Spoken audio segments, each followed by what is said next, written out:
hoja de OneNote, donde tengo mis apuntes. Allí en la hoja, perdón, hoja, en Teams voy poniendo los apuntes para que los tengan. Ya quedamos que pueden ir pasando en limpio.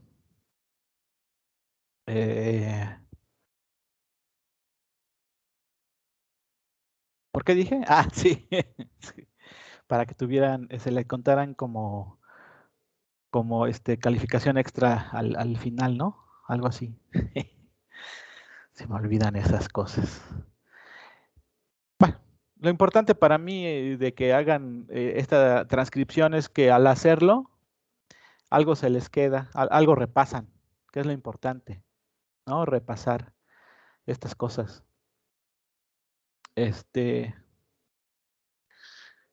Bueno.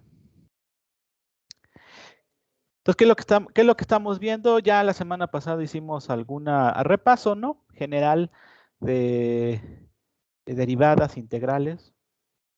Nos volvimos a responder qué significan esas cosas geométricamente, la línea tangente, el área bajo la curva.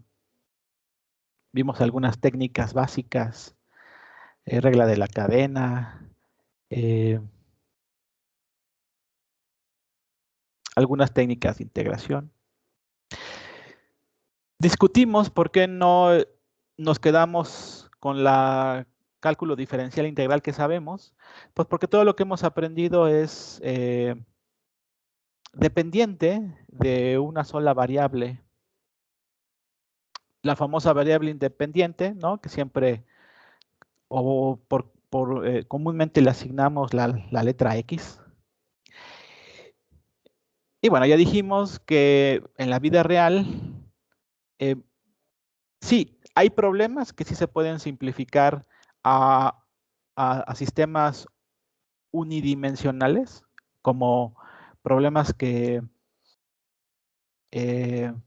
como la conducción de calor en un alambre, o la velocidad a lo largo de una trayectoria sin importar la orientación de esta trayectoria. Sí hay problemas, por supuesto, que se pueden simplificar a una dimensión, pero la gran mayoría de los problemas físicos, la gran mayoría de los problemas termodinámicos y la gran mayoría de los problemas multifactoriales en biología o en otras áreas, pues son dependientes de varias dimensiones. O sea, dependen de varios factores, de varias dimensiones, como ustedes les puedan llamar.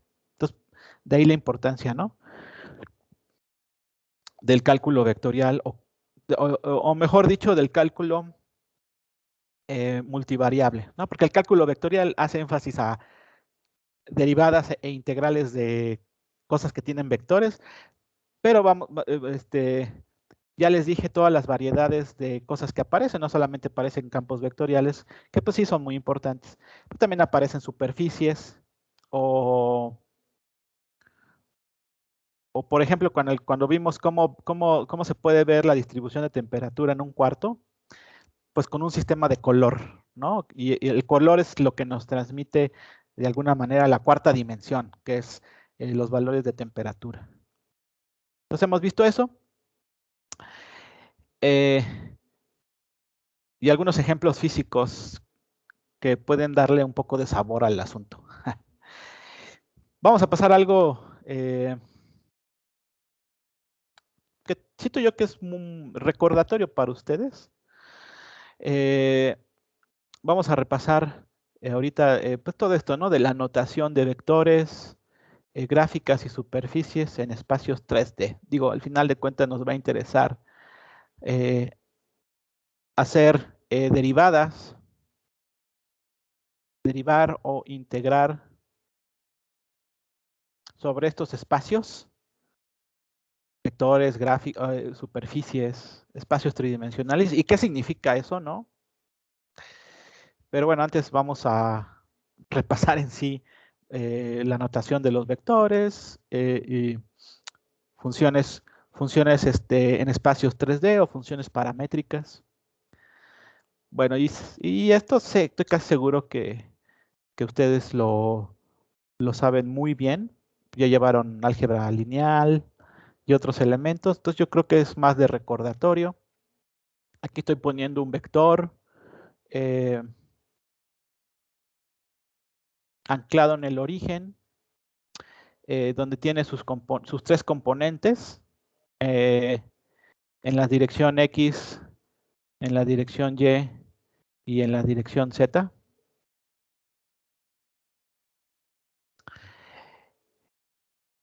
Y bueno, ¿cómo se pone un vector?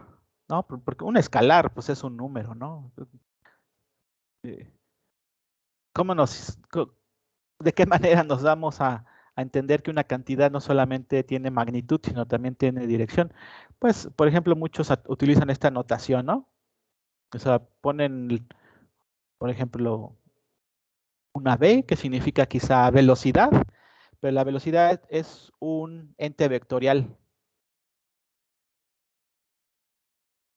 Entonces, tus ojos entrenados, aunque veas una v con una flechita, eso me significa que, que aquí oculto, claro, hay tres valores, porque son los tres valores de eh, son las tres componentes de ese vector, ¿no?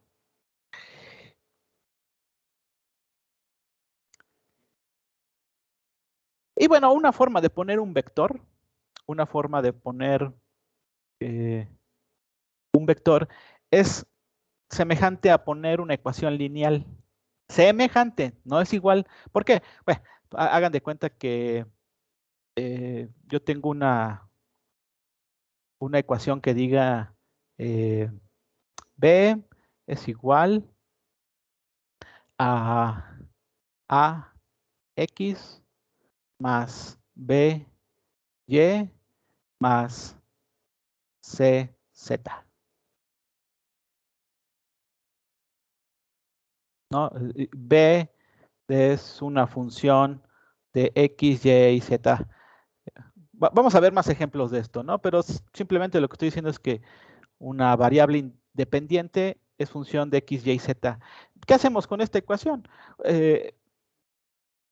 Bueno, siempre en estas ecuaciones lineales, por supuesto que también en las cuadráticas o cúbicas, ¿no? O sea, en vez de tener AX, por ejemplo, podemos tener AX al cuadrado o al cubo o cualquier potencia, ¿no? Bueno, pues simplemente es una forma de escribir que eh, A, B y C son los coeficientes que acompañan a las variables, ¿no? Vamos, A, B y C son una especie de constantes, ¿no? Por ejemplo, 5x más 3y más 2z. Y bueno, pues aquí lo único que estás esperando es que te den un valor de x, y, z, ¿no? Para computar este número. O sea, x en la posición 1, 3, el y en la posición 1, y, perdón, estoy confundiendo signos. Aquí es más 3 más 2, 1. Ahí di el valor de x, y, z de 1, 1, 1, ¿no? Y esto es 10. Entonces, es una función b que depende linealmente de x, y, z, ¿no? Y que tiene ahí sus coeficientes. Bueno, y que una vez que me da alguien, tú estás ahí esperando y alguien te da los valores de x, y, z, lo sustituyes, se multiplica por el valor del coeficiente y pues computas un número. Entonces es un escalar, ¿no? Es un escalar.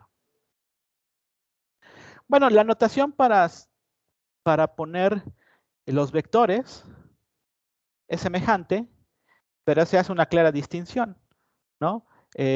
Un vector, ahora voy a poner que esto es un vector, No es un escalar, es un vector. Por eso lo distingo de... Acá no pongo nada y aquí sí, una flechita. Entonces, eso es un vector. También es una función, es una especie de función que va a tener coeficientes. Por ejemplo, A, B y C.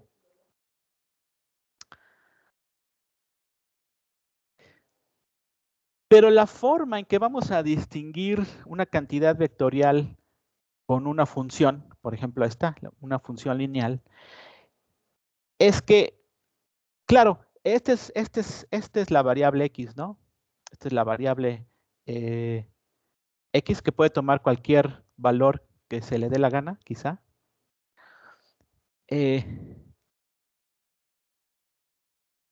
Pero en los vectores tenemos que guardar la idea de que esa variable está en esta dirección, ¿no? Eh, en esa dirección que dibujé allí. Entonces, x es reemplazado. Quiero darle la connotación de la de dirección. Entonces, yo si le pongo otra vez x aquí, te vas a confundir y dices, bueno, esto es un, si vuelvo a poner x, y, z, pues eso da lo mismo que una función acá arriba, ¿no? O sea, dame cualquier valor de x y te doy el valor del de b y eso vuelve a ser un número. Entonces, para no confundir con las variables x, y, z, pero sí, digamos, retomar la idea de en qué posición está o no, en qué dirección. Entonces, ahí utilizamos lo que se le llama las bases canónicas. Y bueno, hay diferentes notaciones, pero por ejemplo, para denotar la direccionalidad de X, se le pone una letra I con gorrito. Para denotar la dirección de Y, se le pone una J. Y para denotar la dirección de Z, se le pone una K, por ejemplo.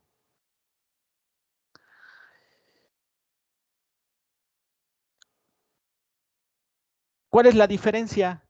Bueno, los coeficientes siguen siendo coeficientes, o sea, son números, ¿no? Son números. Pero aquí en vez de poner la variable en sí, x, y, z, ponemos algo que dé cuenta de su direccionalidad, ¿no? De su direccionalidad. De tal manera que entonces, si alguien me pone esto, 5i más 3j más 2k, con esta notación y sabiendo que esto es un vector, yo ya no voy a hacer esta suma como si fuera 5, 6, 7, 8, 9, 10, como si esto diera 10. No, eso precisamente me indica de las variables cambié a estos símbolos que me denotan la dirección, de que por supuesto en un sistema de coordenadas cartesiano, yo voy a contar 5, 1, 2, 3, 4, 5 unidades en la dirección X.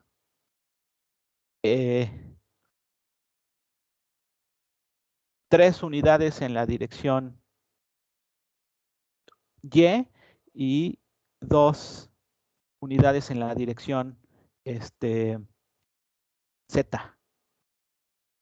De tal manera que yo puedo dibujar con eso un vector. Yo me recorro 5 posiciones en X, 3 en y 2 en Z. Y yo puedo dibujar ese vector.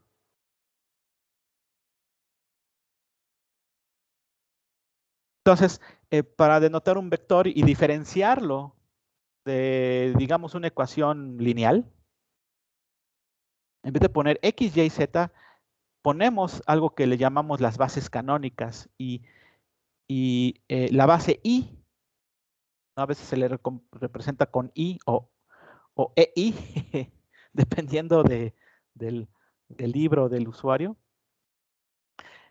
Eso significa que es una flechita con valor unitario o valor de 1 en la dirección X. J representa un salto de una unidad en la dirección y K o E3, J también se escribe como E2, tiene un salto de 1 en la dirección K, ¿no? Entonces no es una suma común, ¿no? O sea, se representa como una suma, pero no es una suma de tal manera que me dé una cantidad. Es una suma que se traduce en una dirección del vector, este, eh, este vector.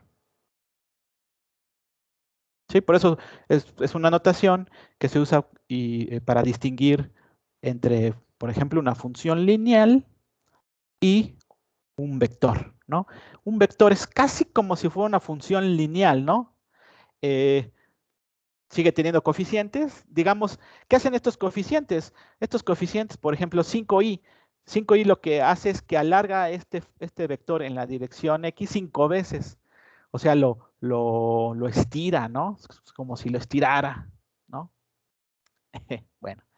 Entonces es una notación que me permite diferenciar funciones lineales de algo que es una cantidad vectorial. Entonces no es una suma común, es una suma que distingue la dirección de la variable.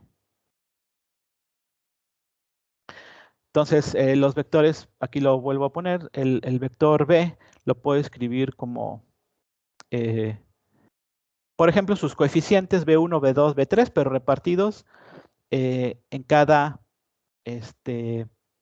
coordenada o base canónica I, J y K, ¿no? Entonces siempre que vean I, J y K o E1, E2, E3, eso denota un vector.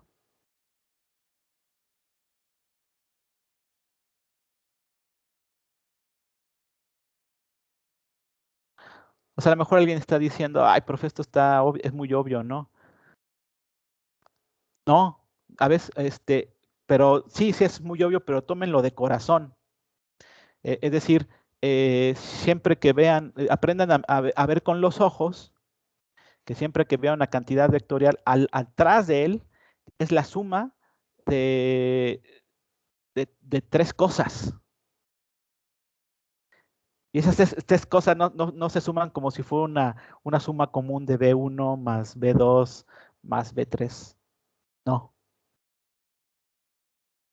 ¿no? Porque las bases canónicas se ponen ahí como un entendimiento entre todos los humanos de que más bien tenemos que graficar esto, ¿no?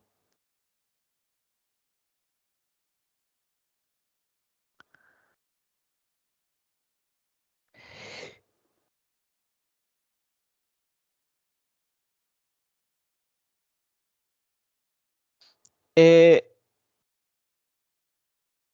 entonces tú siempre como un vector lo tienes que poner así. Y bueno,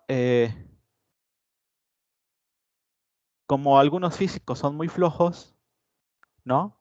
Y hay que flojera estar poniendo cada ratito B1 en la dirección I, más B2 en la dirección J, más B3 en la dirección K. Qué flojera. Entonces, se propuso esta notación. Es una especie de notación compacta que le llaman la notación de Einstein. No sé si Einstein la introdujo, en donde un vector lo podemos poner así. BI e I. BI, subíndice I, donde I es un contador. Es un contador. Le llaman un índice mudo, que para en 3 dimensiones toma el valor de 1, 2, 3. Entonces se inventó la convención de que siempre que se vea esta notación, es la notación compacta de poner B cuando I vale 1. Entonces, como aquí está repetido I y aquí también está repetido I, pues ambos les voy a poner 1, más B2, E2, más B3, E3, ¿no? Entonces, fíjense, esto de plano fue de mucha flojera porque ni siquiera se le pone el símbolo de sumatoria, ¿no? Desde I1 hasta 3, de B, I, E, I. De hecho, nada más se pone B, I, E, I.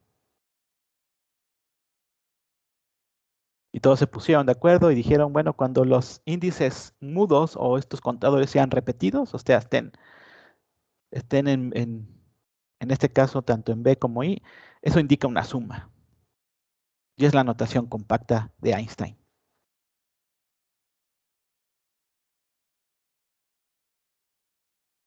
Posiblemente esto ya también lo hayan visto.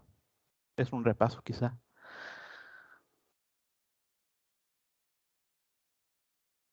Entonces, la notación de índice repetido denota sumatoria. Bueno, aquí está lo que ya dije. Y bueno, aquí vuelvo a hacer hincapié de lo que ya dije, ¿no? Debemos hacer hincapié que la notación de las bases canónicas hace la distinción entre una suma normal y una suma de componentes ortogonales de un vector, ¿no? O sea, cuando tú tengas un vector, precisamente se diferencia de una función lineal en que tú no sumas B1 más B2 más B3 como si estuvieras sumando tres cantidades colocadas en la misma línea recta de una variable. No, precisamente la notación de utilizar I, J y K o E1, E2, E3, es que esa suma la haces, pero con componentes que están en dirección de 90 grados, o una dirección le llaman normal o una dirección ortogonal entre sí.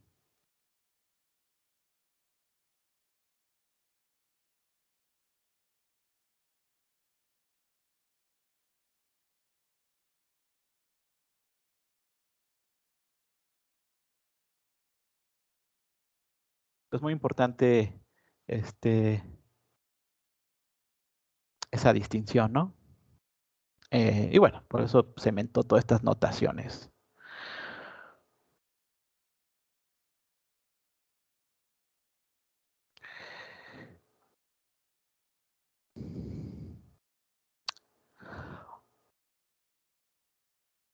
Ahora, sí hay una suma especial entre componentes de un vector que sí me da una magnitud.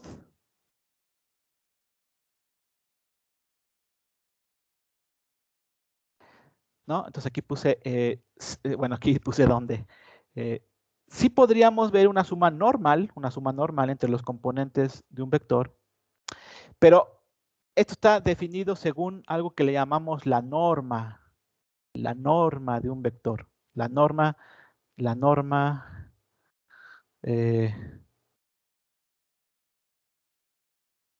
¿sabes por qué se llama norma? La norma se representa con dos, a veces en muchos libros se representa con dos flechitas, porque una flechita representa el valor absoluto, entonces 2 sería la norma de ese vector. La norma sí viene dada pero es una suma especial, es la suma de los cuadrados de los componentes y luego la raíz. ¿No? Entonces, claro, todo el mundo sabe que esto da la magnitud del vector, ¿no? La magnitud del vector resultante. Y fíjense que aquí obviamente ya no aparecen las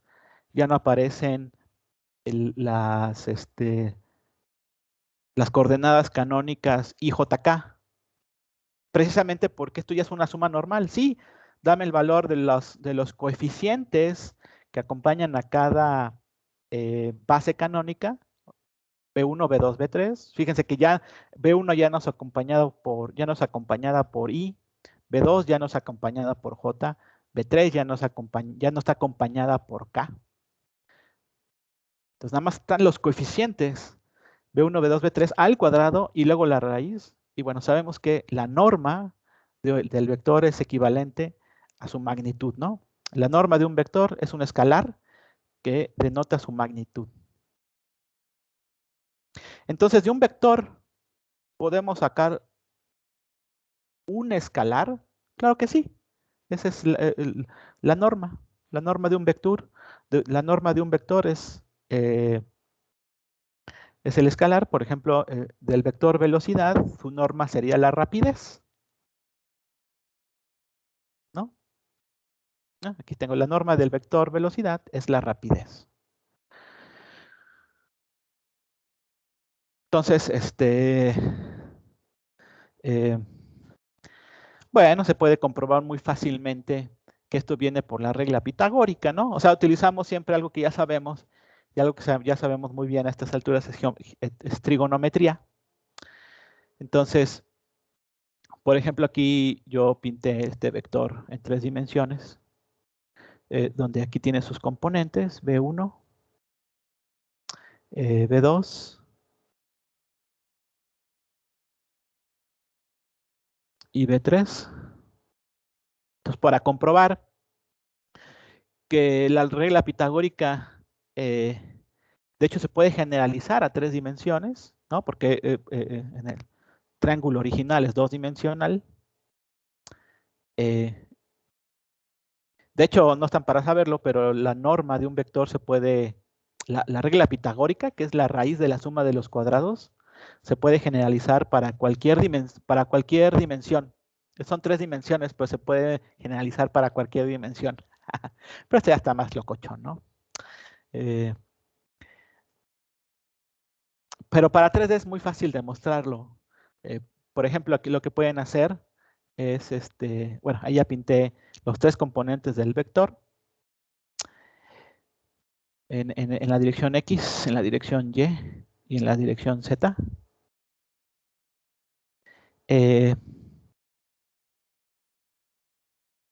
Y por ejemplo, con el vector B1 y B2, yo puedo formar un triángulo, ¿no? Que es el que estoy iluminando ahí. Digamos que está acostado en el piso. Es un triángulo que está acostado en el piso, un triángulo rectángulo. Y entonces,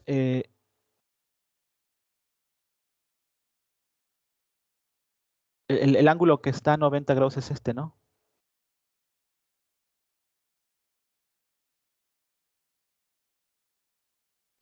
Entonces yo puedo sacar la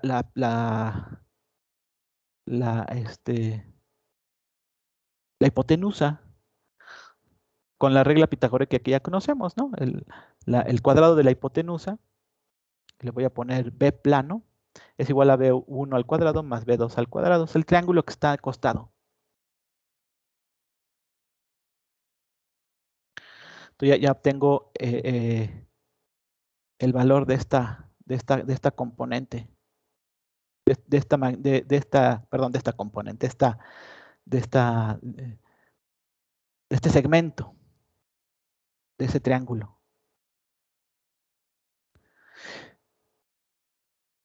Pero luego tengo otro triángulo, ¿no? O sea, tengo un triángulo que está acostado.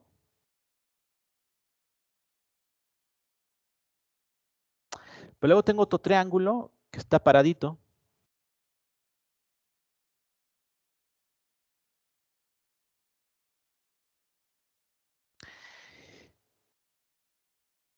No importa que esté paradito, de todos modos es un triángulo. Y de hecho yo acabo de encontrar una de sus componentes de un lado. Y tengo otra componente de otro lado, que es B3, que es la azul, la línea azul. Entonces yo también puedo sacar la hipotenusa de ese triángulo, y la hipotenusa es igual a B plano al cuadrado más B3 al cuadrado. Pero a su vez, B plano al cuadrado es igual a B1 al cuadrado más B2 al cuadrado, ¿no? Entonces, sustituyendo esto acá, me da que, digamos, la resultante final o la hipotenusa esta del triángulo parado es la raíz de la suma de los cuadrados de los tres, ¿no? Y eso es muy fácil comprobar en este caso porque tengo dos triángulos ahí, uno acostado y luego el otro parado. Entonces, es una forma de rescatar de un vector un valor. Entonces, de un vector puedo sacar una escalar, sí, y aplico algo que se llama la operación de la norma.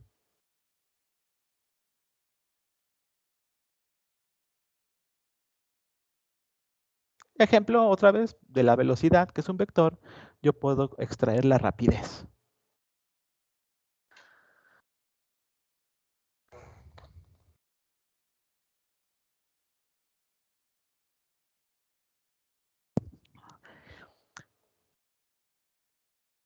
Y bueno, hay cosas muy útiles entre vectores. Se utiliza mucho en análisis de fuerzas.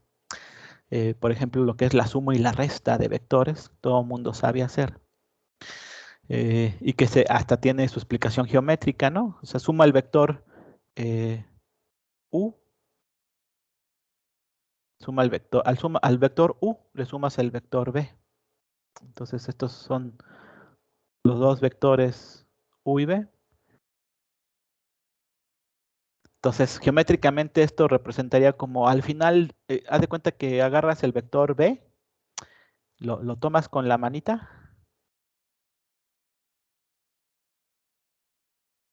y lo pones justo donde acaba el vector 1, ahí lo pones. Como que lo trasladas. Y entonces donde termina el nuevo vector, el vector B trasladado, según donde termina el vector U, o lo que es el primero, entonces el vector que se forma entre el origen y el punto donde llega el vector trasladado es el vector resultante de la suma, U más B, ¿no? Y este es un nuevo vector, por ejemplo, el vector W. ¿No? Aquí tengo tres vectores, el vector U, el vector B y el vector W. ¿No? Entonces, un vector puede generar otros vectores, sí. Por ejemplo, si yo sumo dos vectores, lo que me da es otro vector. No, vamos a ver mucho de estas cuestiones que enmarcan reglas generales. ¿De un vector puedo sacar un escalar? Claro que sí. Por ejemplo, la norma. ¿De un vector puedo sacar otro vector? Por supuesto. Por ejemplo, suma dos vectores o resta dos vectores y lo que te da es otro vector, ¿no? Y lo que tienes que hacer para sumar dos vectores es, por ejemplo, sumar componente a componente. Aquí estoy sumando el componente X de U, que es U1, más el componente X del vector 2, o sea, B1. U1 más B1. Y esos van a estar en la dirección E1. Fíjense cómo aquí, como es un vector, le tengo que poner la notación de las bases canónicas, ¿no? Asimismo, el componente 2, pues es la suma de los componentes en Y individuales y la componente 3 es la suma de los componentes en la dirección Z individuales, U3 más B3. Entonces, de un vector se puede generar otro vector por mediante la suma o resta. Aquí puse la resta.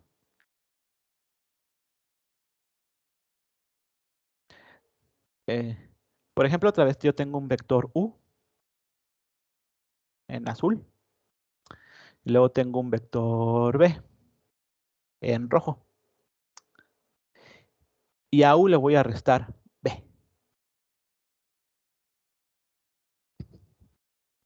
Por cierto, ustedes saben que la resta, en este caso, por ejemplo, de vectores, se puede disfrazar como una suma. La suma del vector, pero del vector negativo, ¿no?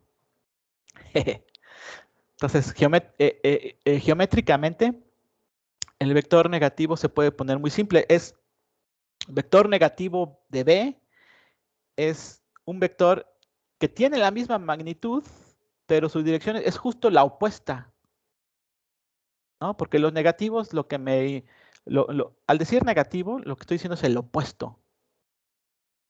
Opuesto a. Entonces es el vector menos B. Menos B. Y entonces procedo a hacer la suma del vector U con el vector menos B. Entonces otra vez la suma ya la aprendimos a hacer.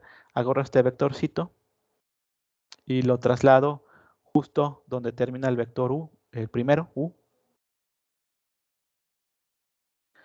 Y la suma de estos da el vector resultante W.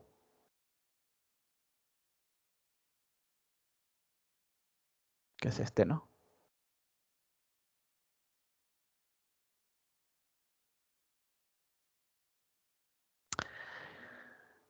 Si este vector W lo agarrara, este vector sucede que si lo traslado, es justo el vector, porque tiene la misma dirección y la misma magnitud, es justo el vector que se forma entre las puntas, por así decirlo, de los vectores originales U y B. También el vector W puede representarse como este vector en gris, que digamos está a lo largo de las puntas de los vectores originales, ¿no? Y con eso, de hecho, se forma un triángulo en el espacio tridimensional.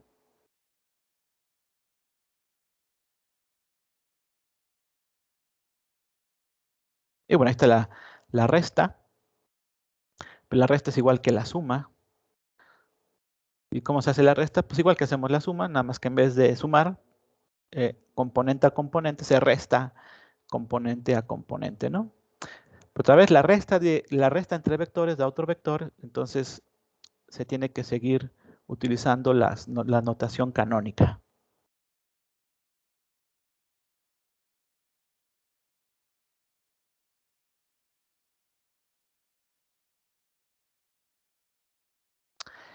Aquí llega el momento en que el estudiante se pregunta, ah, pues está chido, está bien, está aburrido porque me gusta ver más ejemplos. Ya los veremos, ya los veremos. Pero aquí entonces les digo que se preguntan, bueno, está bien, sí, sí, ya eso ya lo sabía hace mucho, la suma de vectores, sí, ok, me está diciendo que da otro vector, bueno, era como obvio. La suma la resta entre vectores da otro vector, sí. Entonces, ¿qué pasa con la multiplicación entre vectores? ¿Y qué significa eso, no? No hablemos de la división. Bueno, de hecho, así como la resta es como una suma, la división, por ejemplo, la división entre dos cosas, la puedo disfrazar como una multiplicación, ¿no? Como una multiplicación de A por el inverso de B. Digo, medio sonso esto, pero pues sí, ¿no? O sea, la división es una multiplicación de A por el inverso de alguien, el inverso. Entonces, si definimos la multiplicación, pues quizá podríamos definir la división, siempre y cuando encuentre el inverso de cosas. Pero entonces, ok, entonces la suma y resta entre vectores da otros vectores, pero ¿qué ondas con la multiplicación entre vectores? ¿Y qué significa eso? ¿No? Multiplicación entre vectores. ¿Y qué significa? Aquí es donde las cosas empiezan a diversificarse por varias razones. quizá también de razones útiles. Entonces aquí hay varias definiciones de multiplicación entre vectores, ¿no? De hecho, una primera idea que casi no vamos a usar, pero que sí está definida, lo que respecta a multiplicación entre vectores, es algo que se llama multiplicación diádica. Multiplicación diádica o formación de diadas. Es una forma sofisticada de decir que es una multiplicación de todos contra todos, ¿no? Y esto sirve para cosas, ¿eh? Sí sirve. ¿Qué significa esto? Bueno, ustedes saben que, por ejemplo, un vector tiene 3 componentes, ¿no? Entonces el vector U, tiene 3 componentes. Y aquí puse otra forma de poner un vector, que también es útil esta forma, es una especie de arreglo de números formaditos en una columna. Esto es donde se une un vector con lo que es el álgebra lineal, multiplicado por otro vector.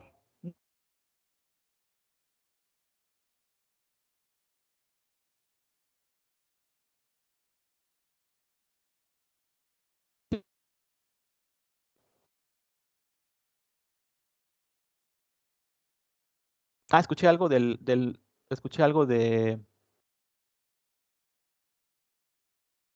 Teams. ¿No se les fue la señal? No. Un poquillo, pero ya. Ok, no se me perdió nada del hilo. No, Ok. todavía tiene el feeling. ¿Tengo qué? El ritmo de su clase. Bueno, es que sonó como si el internet fallara. Ok.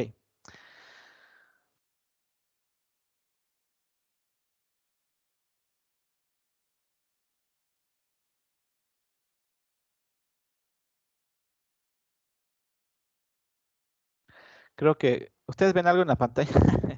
Creo que sí se recicló algo como que el Teams y no ve nada, ¿verdad? Déjenme reiniciar quizá No, solo blanco. Sí, déjame reiniciar el Teams, espérenme. Luego pasa esto del Teams, espérenme tantito. O simplemente voy a... No he cerrado el Teams, simplemente cerré el OneNote, algo pasó. Mendigo Teams hace estas cosas.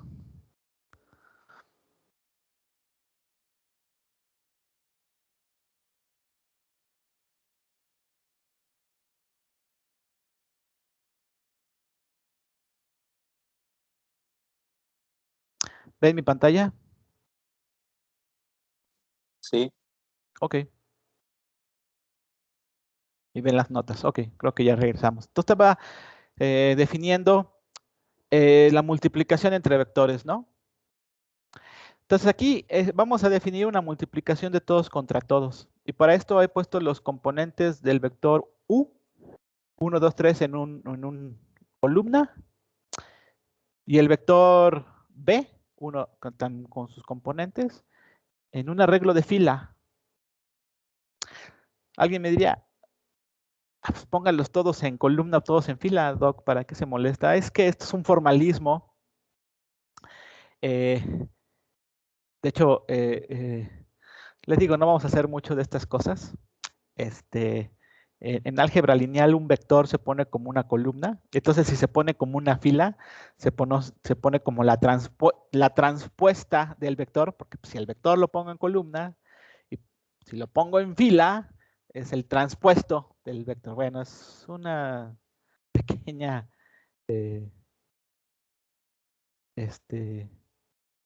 aclaración. Y esto se hace para hacer una especie de multiplicación matricial. Entonces, por ejemplo, agarras el U1 y lo multiplicas por el B1, B2, B3. Entonces el U1 va a multiplicar el B1, el U1 va a multiplicar al B2 y el U1 la va a multiplicar al B3. Y lo que resulte de las multiplicaciones individuales los vas a poner en la primera fila, pero repartida en 3 columnas distintas. Luego agarras el componente U2 y va a multiplicar a B1, B2, B3. O sea, vas a poner lo que resulte U2 por B1, U2 por B2 y U2 por B3 en una fila 2, repartidos en 3 columnas. Y luego vas a agarrar el U3 y el U3 va a multiplicar el B1, B2, B3. Entonces vas a poner U3 por B1, U3 por B2 y U3 por B3 repartidos en una tercera fila en 3 columnas distintas.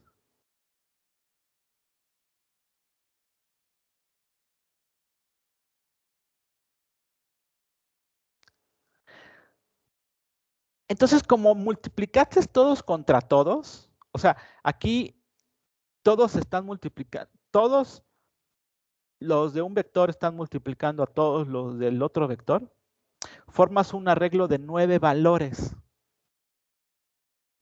Pero eso los pones en algo, en un arreglo matricial.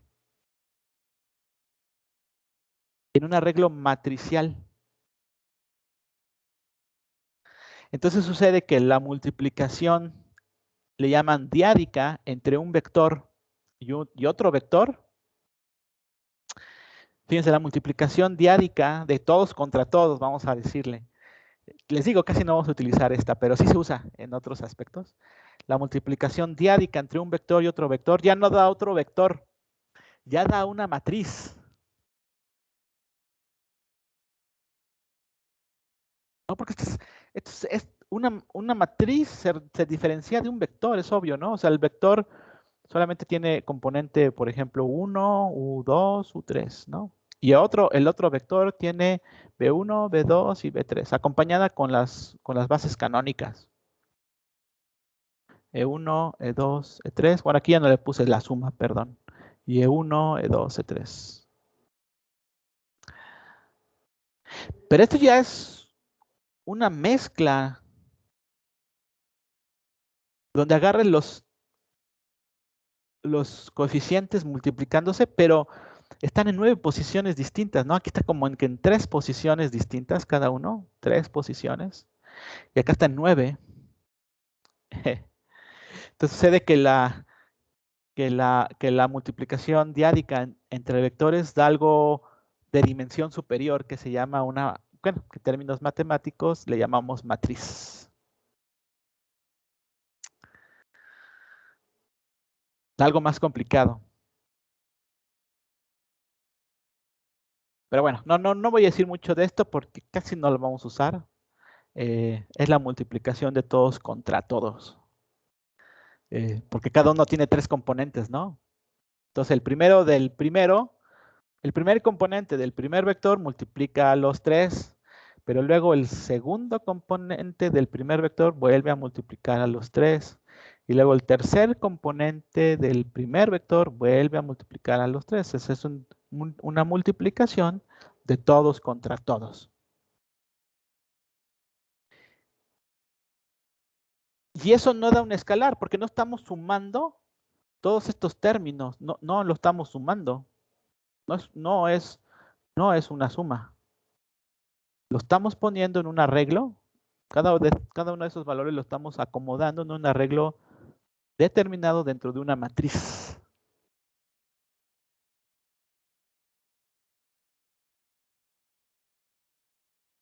Así como en los vectores yo tengo que resguardar la información de cada uno de los componentes, perdón, de cada uno de los componentes. Aquí yo tengo que guardar la información de cada uno de los 9 componentes de esta matriz. Cada uno me va a dar una información distinta.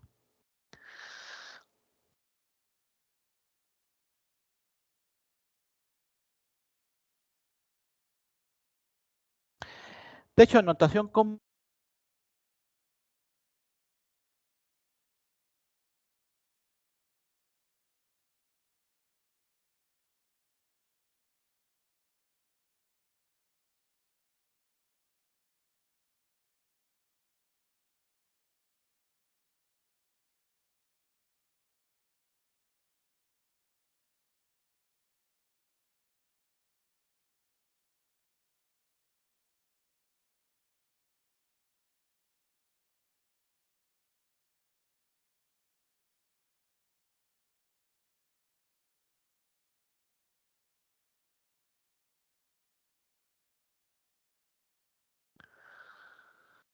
Ya estamos de regreso, creo que sí.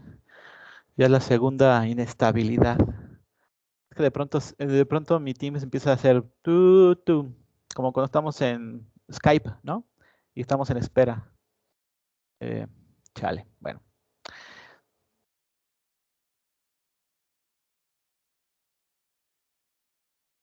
Ok, ahí están, ¿verdad? Entonces,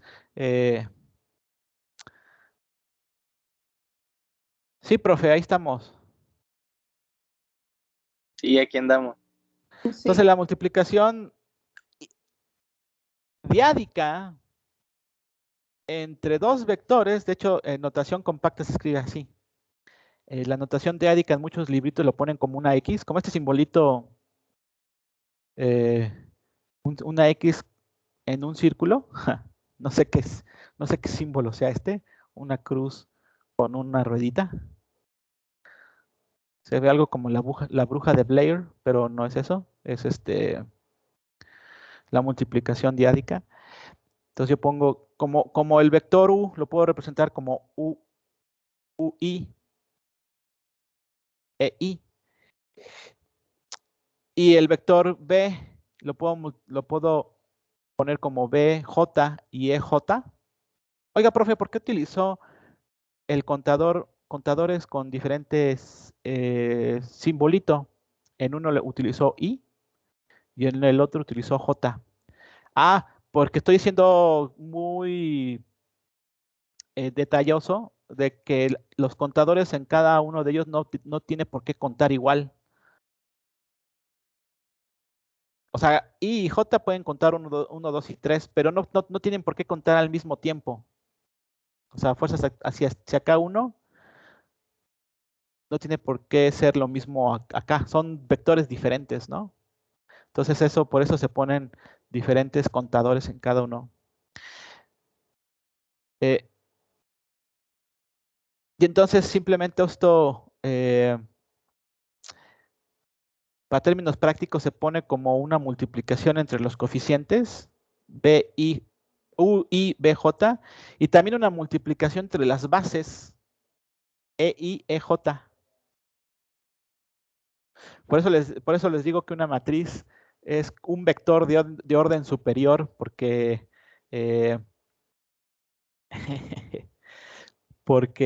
un solo componente, por ejemplo, cuando I y J valen 1, en estos componentes diagonales, I y J sucede que valieron 1. Perdón, 1, 1, y luego 2, 2, y luego 3, 3. Entonces, en estas posiciones, por ejemplo, es un conjunto de las bases multiplicándose la base E1 del primer vector por la base E1 del segundo vector, ¿no? Y se deja así.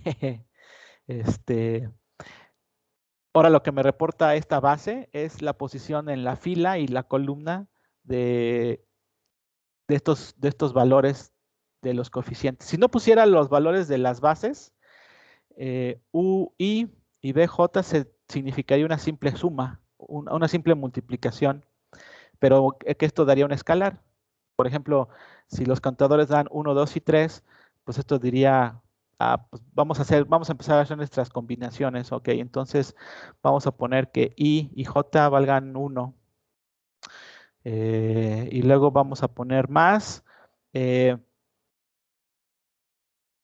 ahora I siga valiendo 1, pero J valga 2, más que I siga valiendo 1, pero J valga 3, más ahora I va a valer 2, y así sucesivamente, ¿no?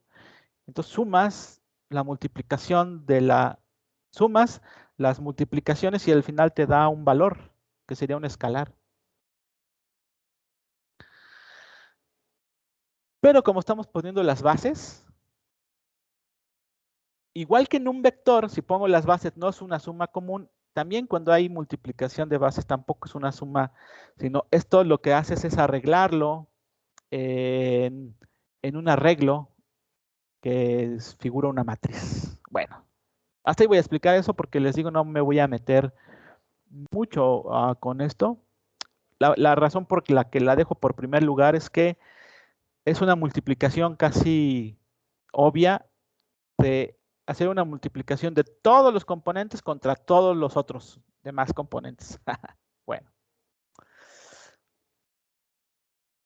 Es la multiplicación diádica.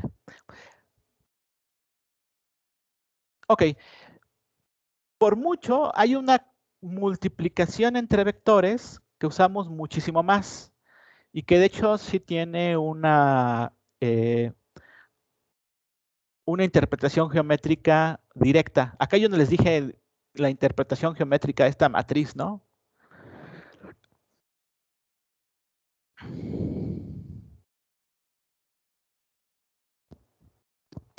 Pero la multiplicación que le llamamos multiplicación punto o producto punto entre vectores, sí es mucho más fácil y esto ya de hecho seguramente la conocen. Esto ya no es la multiplicación diádica, es la multiplicación punto entre vectores o simplemente se le llama producto punto entre vectores. Y eso sí ya la han hecho.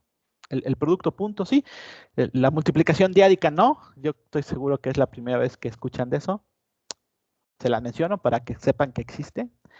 Pero el producto punto entre vectores sí lo han visto. Y eso, por ejemplo, yo siempre lo deduzco en álgebra y trigonometría de esta manera. Ahí he puesto un vector U.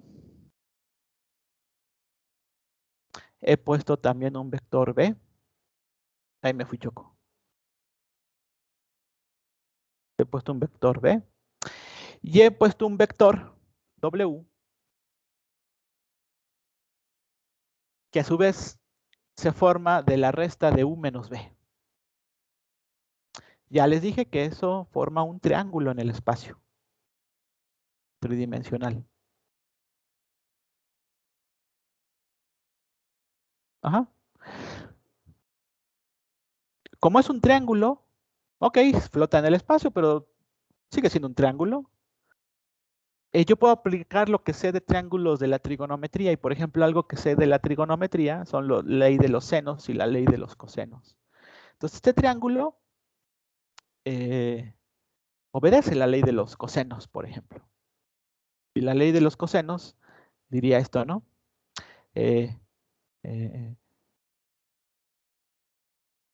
El lado W es igual a la suma de los cuadrados de los lados menos 2 veces la multiplicación de los lados por el coseno de este ángulo.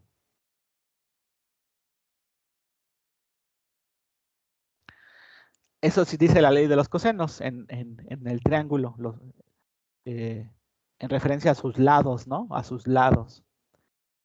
Estos lados aquí son vectores, entonces en vez de poner lado, es la norma del vector, la norma, que es la magnitud del vector. Por eso aquí lado lo puedo cambiar como magnitud del vector, pues está al cuadrado, ¿no? Recuerden, esta es una generalización de la regla pitagórica, porque si este lado, si este ángulo, por ejemplo, el ángulo θ es 90 grados, ¿no? O sea, si el lado rojo, que aquí es un vector, y el lado azul, que aquí es un vector, formara 90 grados, coseno de 90 es 0, y este término se anula, y queda la regla pitagórica, que nos dice que la hipotenusa, en este caso W, que es un lado W, pero en este caso también es el vector verde, sería igual a su magnitud al cuadrado, sería igual a la suma de las magnitudes al cuadrado de los otros dos, ¿no? Entonces, es la ley de los cosenos, es una generalización de la regla pitagórica para cualquier triángulo, no necesariamente triángulo rectángulo.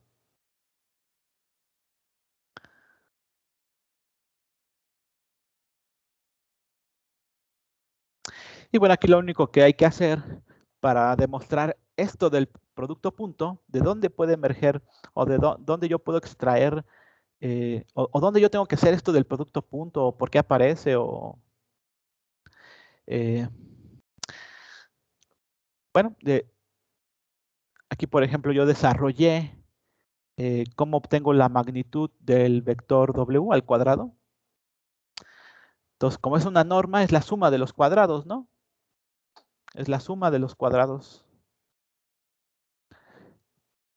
Pero a su vez cada componente, como el vector W viene del restar el vector U menos B, cada componente pues está hecho por las restas. Entonces el componente 1 es U1 menos B1, el componente 2 es U2 menos B2 y el componente 3 es U3 menos B3, ¿no?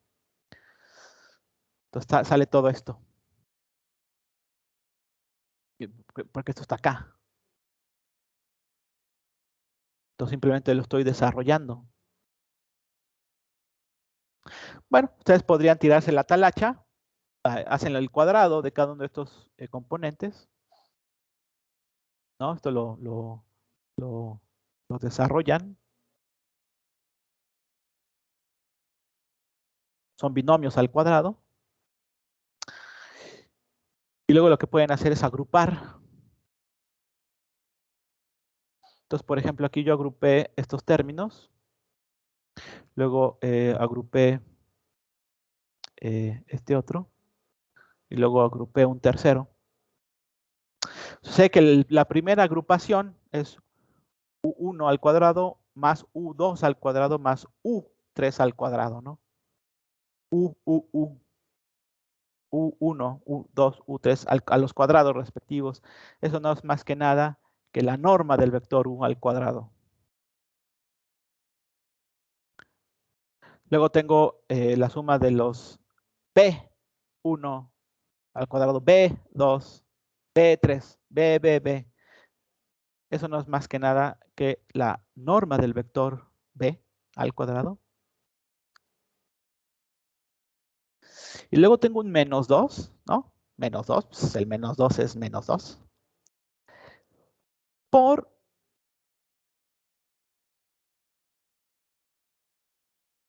la suma de la multiplicación que me sale de los productos cruzados de estos cuadrados, de estos binomios al cuadrado, donde me sale esto, U1 multiplicado por B1 más U2 multiplicado por B2 más U3 multiplicado por B3. O sea, como que estás sumando la multiplicación de los componentes 1 y 1, pero de ambos vectores. Luego los componentes 2, 2, 2 de ambos vectores y el componente 3, 3 de ambos vectores.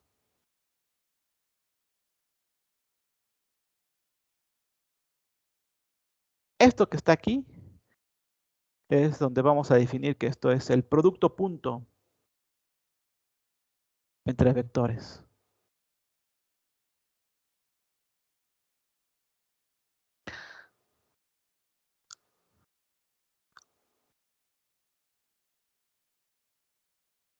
Bueno, pero sigo aquí con mi deducción. Entonces, lo que bueno, ¿a dónde lleva esto, no? Esto lo sustituyen acá, porque desarrollé la norma de W al cuadrado. Entonces les queda esto del lado izquierdo. Aquí me dio flojera de poner todo esto entre paréntesis. Repetir esto, entonces simplemente lo puse entre paréntesis. Y eso es igual a lo que tenía del lado derecho. Ahí está. Pero como las normas de los respectivos vectores están a ambos lados, si pasas uno del otro lado pasa restándose a sí mismo. Entonces se anulan. Luego aquí este menos 2 también está en la izquierda, está en la derecha. Entonces está multiplicando. Si lo despejas, pues queda un menos 2 entre menos 2, también se anula. Y entonces de aquí se deduce, si despejan el coseno del ángulo, que el coseno del ángulo es igual a esta multiplicación especial, a esta suma de multiplicaciones especiales que definimos aquí, U1B1 más U2B2 más U3B3, que eso le vamos a llamar el producto punto, entre la norma de, entre la multiplicación de las normas de los vectores, ¿no? que vienen de aquí. ¿No? Y con esta deducción se encuentra una forma de definir el ángulo de separación entre dos vectores, ¿no? Si tienes dos vectores en el espacio, utilizando trigonometría y la ley de los cosenos, tú puedes encontrar el ángulo de separación entre esos vectores. Y lo que tienes que hacer es esto que vamos a definir aquí, que es el producto punto. El producto punto entre vectores.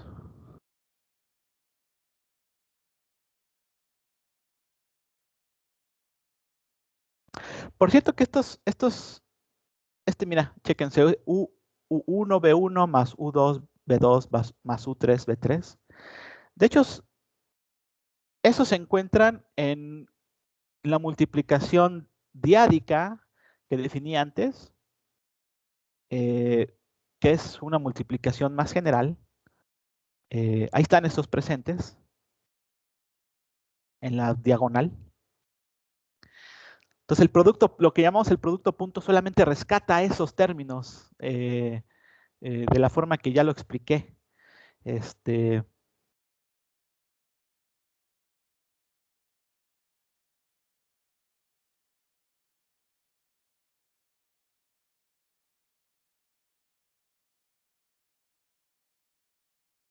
seguro que esto de la multiplicación del producto punto entre vectores ya lo han visto.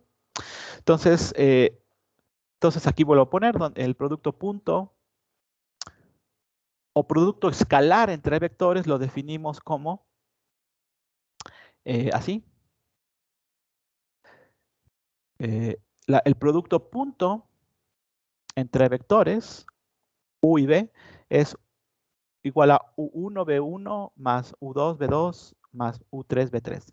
Nótese que en esta suma ya no están las bases canónicas, o sea aquí, de este lado ya no están las bases canónicas, por lo que la suma es una suma común. O sea, aquí ustedes suman esto, no sé, por ejemplo, les da 5. Entonces se queda el producto punto entre vectores, da un escalar.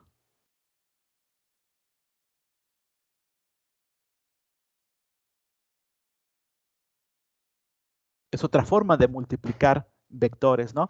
Yo les mostré el más general, uno de los generales, que es la multiplicación diádica. La multiplicación diádica de un vector con otro vector, de hecho, da una especie de hipervector.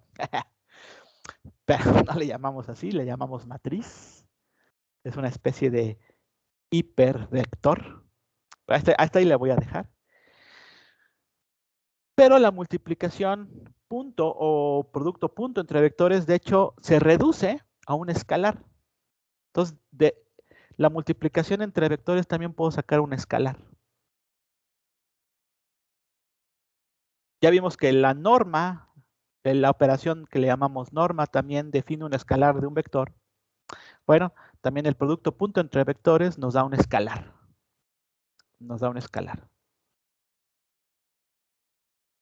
Y de hecho, pues ahí hay varias aplicaciones del producto punto. Por ejemplo, el producto punto se emplea para calcular el ángulo entre dos vectores.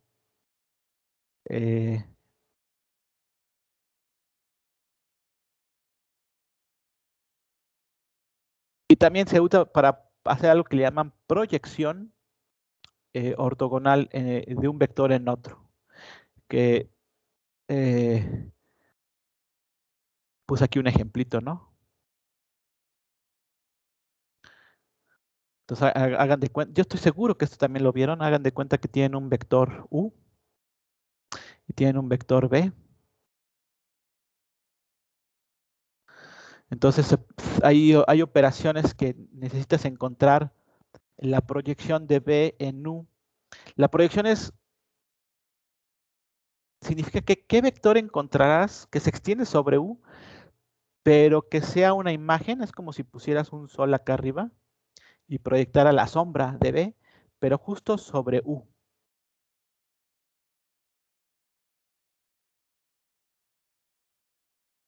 Y eso crea el vector P. Entonces, ese tipo de proyección de un vector en otro se hace también con el producto punto entre vectores, entre la magnitud al cuadrado del vector donde se va a proyectar. Entonces, todo esto es un escalar, porque el producto punto entre vectores es un escalar y la norma es un escalar.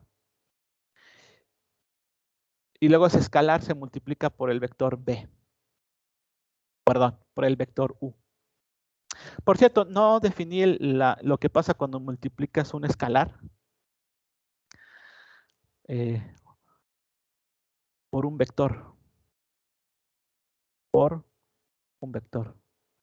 Pero porque siento que esto es muy sencillo. Por ejemplo, si tienes 2 que multiplica un vector, 5i más 3j más 1k. El escalar simplemente va a multiplicar a cada uno de los componentes, ¿no? Entonces va a dar 10i más 6j más 2k. O sea, si quieren que me vaya ese detalle, un escalar por un vector da otro vector.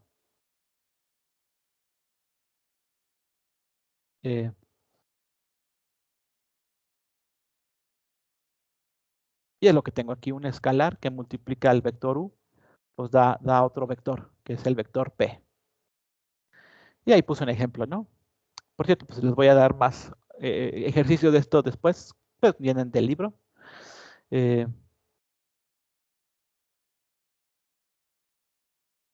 Por ejemplo, haya la proyección ortogonal de este vector sobre este otro, ¿no? De hecho, ahí los grafiqué estos vectores. El primer vector tiene una unidad hacia la X y una unidad hacia la Y, entonces forma este vector rojo. Y el vector verde, o el segundo, tiene una unidad en X y menos 2 en Y.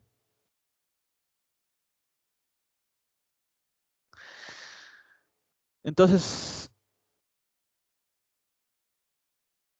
voy a tratar de hacer la proyección de U sobre B.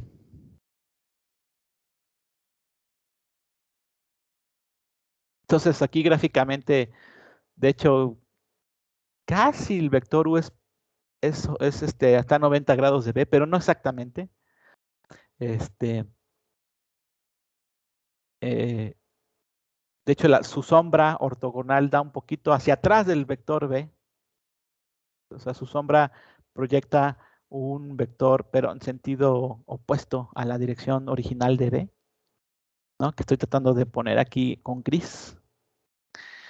Y ese sería el vector P. Y de hecho, aquí es donde están las operaciones, ¿no? Entonces, tengo que definir el vector punto. Entonces, ahí tengo los dos vectores, ¿no? I más J. Perdón porque en muchos apuntes no pongo este gorrito que acompaña a las I, a las J y a las K, ¿no? Y el otro es menos 2J. De hecho, es un vector en 2 dimensiones porque solamente tiene componente X y Y, ¿no? Claro, aquí acompaña un coeficiente 1 y 1. No se pone porque pues es 1. Pero entonces en el producto punto agarras el primer componente del primer vector y lo multiplicas con el primer componente del segundo vector. Y luego agarras el segundo componente del primer vector y lo multiplicas por el segundo componente o coeficiente del segundo vector. Entonces es 1 por 1 más 1 por menos 2, pues da menos 1. 1 menos 2 menos 1. Luego tienes que sacar ¿qué?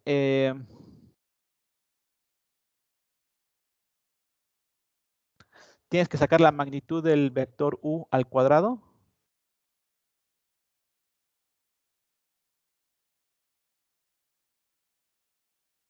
Que por cierto se puede demostrar, esos ejercicios ya no los hice. La magnitud del vector u al cuadrado es lo mismo que el producto punto del vector u por sí mismo. Es lo mismo que el vector u, producto punto por sí mismo. Entonces agarras el 1 y lo multiplicas por sí mismo, o sea, 1 al cuadrado, más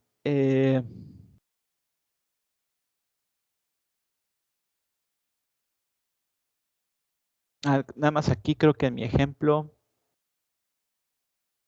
sí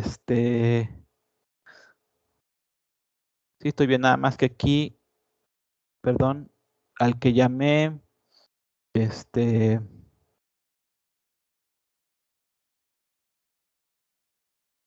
ajá, el U es el verde. Obviamente esto lo debo de aclarar bien. El U es el verde y el otro, el rojito, es el B. Ajá, estoy haciendo una proyección del vector B en U. Porque también puedo hacer una proyección al revés. Pero bueno, esa es la proyección B en el vector U. Siempre uno, ¿cómo sabes en qué vector estás proyectando en el otro? Cuando tú tengas que calcular la magnitud de U y tengas que considerar el vector U, es que estás haciendo una proyección en ese vector. Pero bueno, aquí nada más me confundí quién era quién. Entonces el vector verdecito tiene estos componentes. Entonces es 1 al cuadrado más menos 2 al cuadrado. Menos 2 al cuadrado es 4, más 1, 5.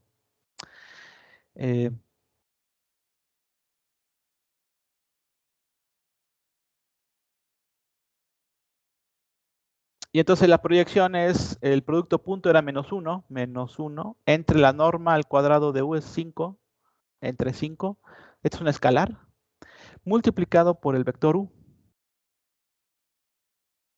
multiplicado por el vector 1. Entonces, el escalar va multiplicado a cada uno de estos componentes y me queda el nuevo vector, menos 1/5 en la dirección Y, más 2/5 en la dirección J. Y si lo hacen con cuidado, eso proyecta el vector gris. Ok.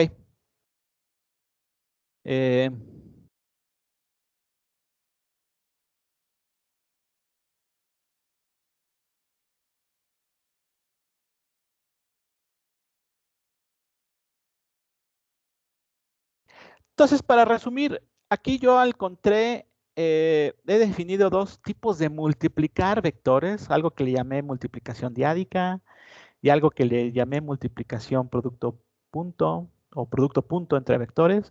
Luego hay otro que se llama producto cruz, que ya conocen.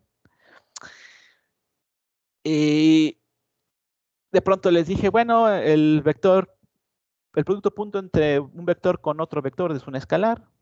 Y más o menos lo agarré así por definición a raíz de usar la ley de cosenos de la trigonometría. Y luego vamos a ver el producto cruz entre vectores. Entonces, como una variedad, ¿no? De formas de multiplicar vectores. Y a veces sale un escalar. Y vamos a ver que el producto cruz entre vectores da otro vector. Entonces, mucho relajo.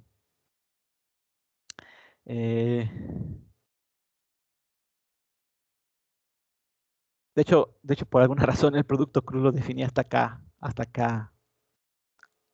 un poquito más adelante en mis notas. Espero que la estén viendo bien. Y esto todo es repaso para muchos, ¿no? Porque sé que ya lo saben.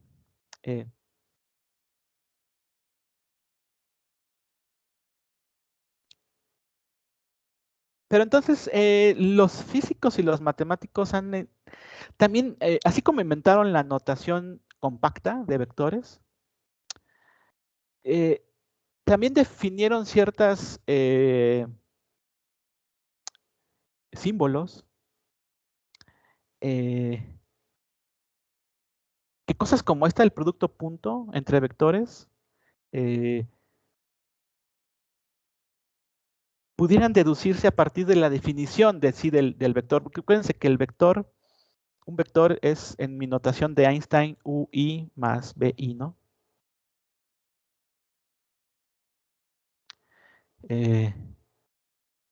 Perdón. UI, EI. EI es la base canónica, perdón. Entonces yo tengo otro vector, el vector B es sus coeficientes BI, EI también. Entonces cada vector está definido según su base canónica. Pero luego yo digo que el producto punto entre ellos ya no tiene bases canónicas. Entonces, ¿cómo detenerlas? De pronto ya no las tiene. ¿Qué pasa ahí, no? O sea, estoy fallando un poco al formalismo. Entonces, se creó todas estas definiciones para dar cierto formalismo a estas operaciones que ya estoy definiendo. Por ejemplo, por cierto que ahí dejé en mis notas, ¿no? La pregunta de ¿cuándo el producto punto entre vectores dará cero? Y bueno, ahorita lo vamos a ver. Entonces, a ver si me doy a entender.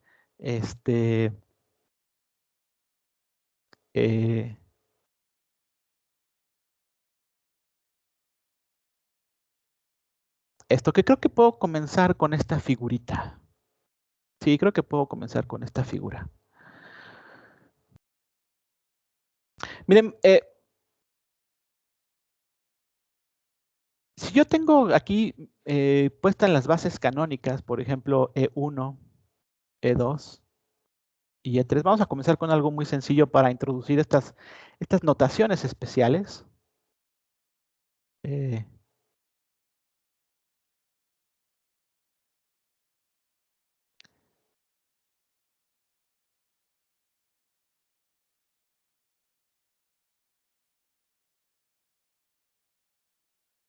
Por ejemplo, si yo hago el producto punto entre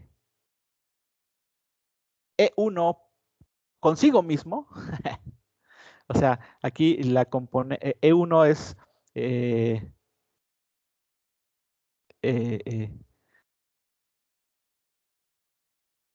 si lo quieren ver, es un vector en la dirección E1. Nada más, no tienen más componentes, o lo puedo poner simplemente como 1 en la dirección I.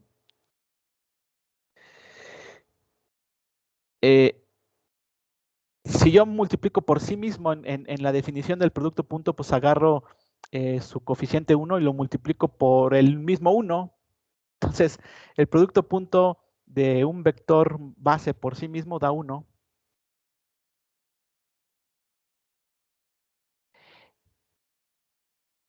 El producto punto entre la base 2 por sí misma también da 1. Y el producto de la base E3 por sí misma también da 1. Es como decir, la proyección del vector en sí mismo, pues es sí mismo, ¿no? No hay gran ciencia. Ahora, ¿pero qué pasa si yo multiplico el producto punto entre la base unitaria E1 por E2? Entonces,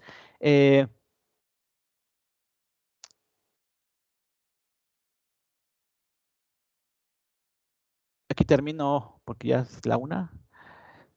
Entonces, esto lo puedo escribir como 1 por la base en la dirección X, pues la base en sí, la base canónica, más 0 en la dirección X, más 0 en la dirección 3.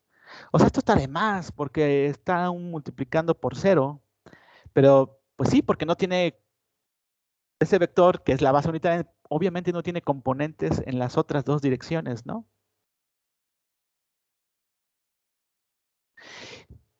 Y el componente E2, la base unitaria E2, de igual forma yo lo puedo poner como 0 por E1 más 1 por E2 más 0 por E3. O sea, donde puse 0 está de más. Pero lo puse precisamente para subrayar que la base unitaria en la dirección X no tiene componentes en la dirección X y Y, obvio. Entonces, si yo hago el producto punto entre las bases canónicas E1 y E2, yo tengo que agarrar componente a componente. 1 por 0, 0 por 1 y 0 por 0. 1 por 0 da 0, más 0 por 1 también da 0, 0 más 0, vamos 0, y 0 por 0 da 0, entonces 0 más 0 más 0 da 0. Entonces sucede que el producto punto entre bases canónicas distintas da 0. Pero sé que esto ya lo sabían, porque el producto punto tiene que ver con esto de la proyección o sombra. Entonces, si yo tengo un vector unitario que va en la dirección X y tengo el vector unitario que va en la dirección Y,